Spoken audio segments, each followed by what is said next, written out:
عبد الواسع صاحب، وہ آپ کی جو چیئر تھی نا اسی پہ ہے وہ مائک آن ہوا ہے. چیئر سے تو سر الگ الگ سارے بیٹھے ہیں اپنی چیئرز پہ، تو کوئی بھی نہیں بیٹھا. یہ تو خیر وہ جس کی جو چیئر ہے میرا خیال اسپیکرز کا ابھی تک سسٹم وہی ہے، تو آپ کو اگر وہاں پہ چلے جائیں. آپ چینج کریں سر، اس کو آپ کو کرنا. یہ جہاں پہ یہ سسٹم جو چلا رہا ہے مائک جہاں پہ مولانا عبد الواسع صاحب کھڑے ہیں اس مائک کو آن کریں پلیز، دوسرے کو بند کریں. جی 21 نمبر یہ راجہ صاحب کا. جی شکریہ جناب اسپیکر. جناب اسپیکر، آج جو ہاؤس میں داخل ہو گئے اور تمام ممبروں کے ساری سیٹیں ادھر ادھر ہو گئی ہیں، تو جناب اسپیکر ہم تمام ممبران اسمبلی ادھر جب آتے ہیں تو کہ آئین اور قانون کے تحت ادھر بیٹھے ہیں، نہ ایک دوسرے پہ کسی کا بھی فیصلے کا تسلط کا کوئی وہ نہیں ہے. لیکن جناب اسپیکر وہاں اس دن جناب اسپیکر صاحب کے سربراہی میں آپ بھی وہاں تشریف رکھتے تھے، تو وہاں ایک پارلیمانی ممبروں کا لیڈروں کا اجلاس تھا.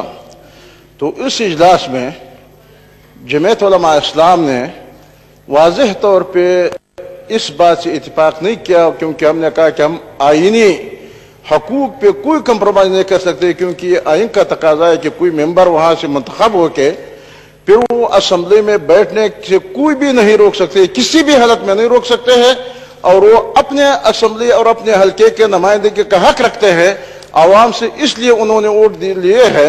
اور جناب اسپیکر اور بات یہ ہے کہ یہاں اس ہاؤس سے بھی اگر ہم ان کو محروم کر لیں تو پھر وہاں پاکستان کے اندر مجھے بتایا کہ کدھر وہ اپنے حلقے کے لیے، اپنے عوام کے لیے، پاکستان کے لیے، بائسکو عوام کے لیے کدھر وہ آواز اٹھائیں گے. تو جناب اسپیکر مجھے بہت افسوس کے ساتھ کہنا پڑتا ہے کہ ہمارے اپوزیشن سے بھی ہمارے گلہ ہے، کیونکہ ہمارے اپوزیشن کے دوستوں نے پیپلز پارٹی کے کارکن کہتا ہوں کہ نہیں ہونا چاہیے تھا کہ آپ کے لیڈر نے وہاں حکومت کی جو چاہت تھی، حکومت جو چاہ رہے تھے غیر آئینی اقدام کے لیے، لیکن انہوں نے تجاویز پیش کر دیا. اس پہ بھی ہمارے گلہ ہے. مسلم لیگ نون کے دوستوں سے بھی ہمارے گلہ ہے. آج ہم یہ بات واضح کہہ سکتے ہیں جناب اسپیکر کہ آج اسمبلی کے اندر اگر اپوزیشن ہے کہ تو جمعیت علماء اسلام ہے، اور ہم اس کو نہیں مانتے ہیں، ہم اس کے لیے تیار نہیں ہے.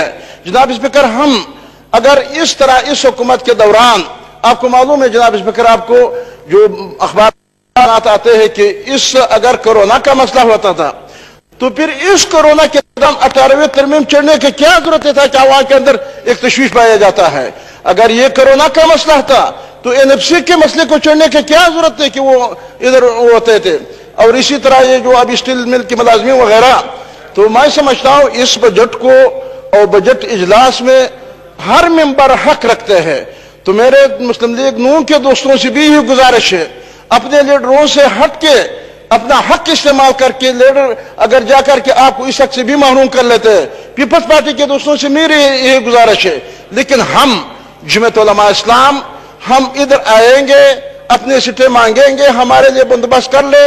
ہم ایک بھی ممبر کو وہاں نہیں روک سکتے اور نہ روکنا چاہتے ہیں. ہم نے عوام کے لیے، عوام کی خدمت کے لیے، عوام کی نمائندگی کے لیے عوام سے ووٹ حاصل کیے ہیں. لہذا جناب اسپیکر یہ ظالمانہ فیصلہ ہمارے لیے قابل قبول ہے. ہمارے لیے سب سے پہلے سیٹوں کا انتظام کیا جائے. جی سید غلام مصطفیٰ شاہ صاحب.